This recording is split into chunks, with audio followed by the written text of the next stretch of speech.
آمن الرسول بما أنزل إليه من ربه والمؤمنون كل آمن بالله وملائكته وكتبه ورسله لا نفرق بين أحد من رسله وقالوا سمعنا وأطعنا غفرانك ربنا وإليك المصير لا يكلف الله نفسا إلا وسعها لها ما كسبت وعليها ما اكتسبت ربنا لا تؤاخذنا إن نسينا أو أخطأنا ربنا ولا تحمل علينا إصرا كما حملته على الذين من قبلنا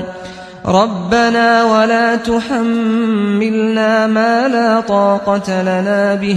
واعف عنا واغفر لنا وارحمنا أنت مولانا فانصرنا على القوم الكافرين